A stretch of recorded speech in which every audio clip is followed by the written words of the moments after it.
দেখুন তো দুধ পুলি এই রেসিপিটা আপনাদের পছন্দ হয় কি না? যদি পছন্দ হয় তাহলে ঝটপট বানিয়ে ফেলুন। কোনো রকম পুলি গড়া ঝামেলা নেই, কোনো ছাঁচের ব্যাপার নেই, একদম ঝটপট রেসিপিটা শেয়ার করব আপনাদের সাথে ভীষণ সহজভাবে।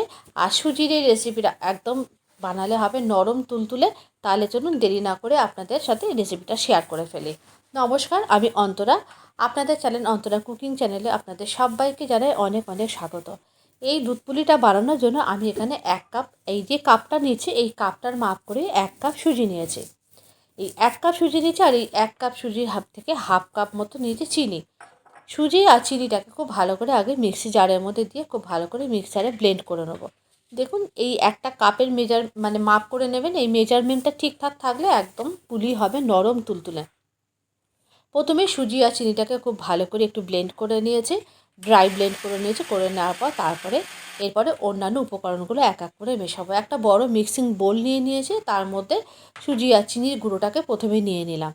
তারপরে এর মধ্যে দিয়ে দেবো এই কাপেরই মাপ করে কিছুটা পরিমাণ ময়দা। 1 কাপ ময়দা দেবো, 1 কাপ সুজি, আর কিছুটা পরিমাণ দেবো চালের গুঁড়ো। চালের গুঁড়ো এখানে মাত্র 2 চামচ দেবো, খুব বেশি চালের গুঁড়ো ব্যবহার করা দরকার নেই।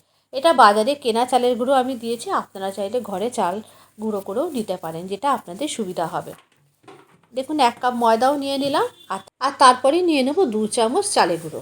অল্প একটুখানি টেস্ট ব্যালেন্সের জন্য চিনি দেবো। যেমন যে কোনো মিষ্টি জাতীয় জিনিসে একটু চিনি দিলে কিন্তু খেতে অবশ্যই খুব ভালো লাগে। এরপরে সমস্ত কিছু দিয়ে খুব ভালো করে আগে শুকনো একটু ভালো করে মিশিয়ে নেবো। আর তারপরে এর মধ্যে দিয়ে দিয়েছে 1 চামচ ভর্তি করে মৌরি গুঁড়ো। মৌরি গুঁড়োটা দিয়েছি একটু ভালো ফ্লেভারের জন্য। আপনারা চাইলে এর মধ্যে ছোটো এলাচের দানাও দিতে পারেন, কিন্তু আমার মনে হচ্ছে একটু মৌরি ফ্লেভার দেবো, তাই জন্য দিয়েছি। আর দুধের মাপটা এখানে ওইভাবে আমি বলতে পারবো না, তার কারণ এক একটা ময়দা এবং সুজির মানে অ্যাবজর্ব করার ক্ষমতা এক এক রকম থাকে। সুতরাং যতটুকু দুধ লাগবে সেটা আপনারা একটু বুঝে দেবেন। দেখুন আমি যেরকমভাবে দিচ্ছি এই রকম ঘনত্ব হবে, সেরকমভাবে দুধটাকে দেবেন। সমস্ত কিছু দিয়ে দুধ দিয়ে ভালো করে আগে এটাকে মিশিয়ে প্রায় 1 ঘন্টা মতো রেস্টে রাখতে হবে। 1 ঘন্টা বাদে সুজি, চালের গুঁড়ো, ময়দা তিনটেই কিন্তু জল, যে কোনো দুধ বলুন আর জল বলুন, এইগুলোকে কিন্তু খুব বেশি সোক করে। সুতরাং এইটাকে ভালো করে রেখে দেবেন। তারপরে দুধের প্রয়োজন হলে আবার পরে মেশাতে হবে। দেখুন এইরকম ঘনত্ব করে আমি এটাকে মিশিয়ে দিয়েছি। এরপরে আমি এর মধ্যে দেওয়ার জন্য একটা পুর বানিয়ে নেব। পুরটা বানানোর জন্য আমি এখানে আজকে ফ্রেশ নারকেল ব্যবহার করেছি। এখানে অনেকটা নারকেল কুড়িয়ে রেখেছি, বেশ আরও কয়েকটা জিনিস বানাবো তার জন্য। এখান থেকে বেশ 1 কাপ মতো নারকেল নিয়ে নিয়েছি। 1 কাপ নারকেলের মধ্যে আমি কিছুটা পরিমাণ নলেন গুঁড়ে পাটালি এর মধ্যে মিশিয়ে নিয়েছি। আজকে রেসিপিটা নলেন গুঁড়ে পাটালি দিয়েই করবো, কারণ এখনও তো বাজারে প্রচুর পরিমাণে পাটালিটা অ্যাভেলেবেল হয়ে গেছে। পাটালি দিয়ে প্রথমে নারকেলের মধ্যে দিয়ে মিশিয়ে নেবো। তারপরে এটাকে ভালো করে জাল দিয়ে দিয়ে একটা পুর বানাবো। পুর বানানোর জন্য খুব বেশি স্টিকি করার দরকার নেই, পুরটাকে খুব বেশি ড্রাই করার দরকার নেই, তাহলে কিন্তু খেতে ভালো লাগবে না। এরপরে দেওয়ার পর দেখুন যখন পাটালিটা মেল্ট হয়ে যাবে, মেল্ট হয়ে যাওয়ার পর যখন পাটালিটা আবার ড্রাই হতে থাকবে, তখন এর মধ্যে 1 চামচ মতো দিয়ে দিয়েছে আমি চালের গুঁড়ো। দিয়ে ভালো করে এটাকে পুরটাকে বেশ ড্রাই করে নিয়েছে। ড্রাই করে নেওয়ার পর পুরটা একেবারেই রেডি হয়ে গেছে। এদিকে 1 ঘন্টা হয়ে গেছে। 1 ঘন্টা বাদে আমি আপনাদের ব্যাটারটাকে দেখাচ্ছি। দেখুন ব্যাটারটা কিন্তু একদম বসে গেছে। এই সময় আবারও একটু দুধ দিয়ে ব্যাটারটাকে একটুখানি স্মুথ করে নিতে হবে। দেখুন ঠিক এই রকম ঘনত্ব হবে, সেরকমভাবে আপনারা আবার একটু দুধ অ্যাড করে নেবেন। দুধটা অ্যাড করা নেওয়া হয়ে গেছে। এরপরে ব্যাটারটা একেবারেই রেডি তৈরি ভাজার জন্য। এরপরে আমি একটা কড়া নিয়ে নিয়েছি। এর মধ্যে আমি যে দুধ পুলির জন্য দুধটাকে রেডি করব, দুধের ক্ষীরটাকে রেডি করব।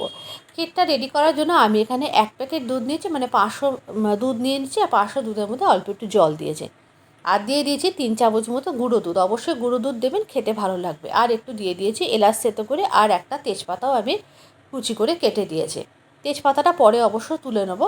তেজপাতাটা দিয়ে দুধটা ফুটতে বসিয়েছি, আর তারপরে এর মধ্যে দিয়ে দিয়েছি নলেন গুঁড়ে পাটালি। মিষ্টিটা আপনারা যেরকম খাবেন সেই হিসাবে দেবেন।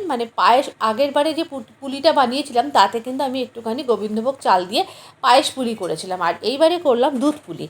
দুধটা জাল দিতে বসিয়ে দিয়েছি, পাশের গ্যাসে শিফট করে দিয়েছি। এরপরে আমি একটা আপ্পে কড়াই নিয়ে নিয়েছি। আপ্পে কড়াই নিয়ে তার প্রত্যেকটা ফাঁকে কাপের মধ্যে আমি অল্প অল্প করে তেল দিয়েছি। সাদা তেল দেওয়ার পর দেখুন আমি এই ব্যাটার 1 চামচ করে দিয়ে দিয়েছি। ব্যাটারটা 1 চামচ করে দিয়ে দেওয়ার পর মিনিট খানেক একটু ওয়েট করতে হবে। ওয়েট করার পর যখন একটু শুকিয়ে আসবে, তখন ওপর থেকে দিয়ে দিয়েছি একটু করে এই যে পুরটা বানিয়ে রেখেছিলাম নারকেলের, সেই পুরটা অল্প করে দিয়ে দিয়েছে। পুরটা অল্প করে দেওয়ার পর আরও 1 মিনিট মতো অপেক্ষা করতে হবে। একটুখানি পুরটা যেই বসে যাবে তখন এর ওপর থেকে আবারও 1 চামচ করে আমি ব্যাটার দিয়ে দিয়েছি।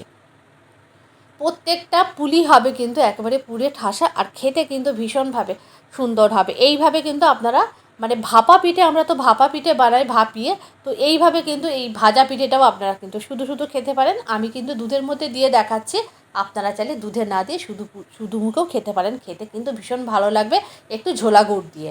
দেখুন সমস্তগুলো কিন্তু ভাজা হয়ে গেছে, ভাজা হওয়ার পরও কত সুন্দর দেখতে লাগছে। এইভাবে সমস্ত পুলিগুলোকে আমি এক এক করে গড়ে নিয়েছি। পুলিগুলো গড়ে নেওয়া হয়ে গেছে, আর এদিকে দুধের ক্ষীরটাও কিন্তু রেডি হয়ে গেছে। দুধের ক্ষীরটা যখন বেশ টকবক করে ফুটছে তখন আমি এর মধ্যে একটুখানি ভালো স্বাদের জন্য আলমন্ড একটুখানি গ্রেটারে গ্রেট করে দিয়েছি। আপনারা চাইলে একটু ড্রাই ফ্রুটস দিতে পারেন, তবে আজকে আমি ড্রাই ফ্রুটস দিইনি। এরপরে এর মধ্যে সমস্ত পুলিগুলোকে দিয়ে দিয়েছি। পুলিগুলো দেওয়ার পর বেশি আর রাখার দরকার নেই, মিনিট 2-3 একটুখানি একটু মানে পুলির মধ্যে দুধের মধ্যে ফুটিয়ে নিয়ে একটা পাত্রের মধ্যে সার্ভ করে নিয়েছি। বেশি ফোটালে আবার পুলিগুলো ভেঙে যেতে পারে। পুলিগুলো একদম নরম তুলতুলে, আর মনে হচ্ছে না দেখে একদম রসগোল্লা, কি সুন্দর দেখতে হয়েছে। আর পুলিগুলো খেতেও কিন্তু খুব ভালো হয়েছিল। রেসিপিটা কেমন হয়েছে অবশ্যই কিন্তু কমেন্ট করে জানাতে ভুলবেন না। আর রেসিপিটা কিন্তু অবশ্যই ট্রাই করতে হবে। ট্রাই করে কমেন্ট বক্সে ছবি দিতে ভুলবেন না। নিত্য নতুন রান্নার আপডেট পেতে অবশ্যই অন্তরার পেজটিকে আপনারা ফলো রাখুন। আবারও দেখা হবে পরবর্তী ভিডিওতে আর একটা নতুন কোনো রেসিপির সাথে। আর রেসিপিটা কিন্তু ট্রাই করলেন কিনা অবশ্যই কিন্তু জানাবেন। আবারও দেখা হচ্ছে পরবর্তী ভিডিওতে।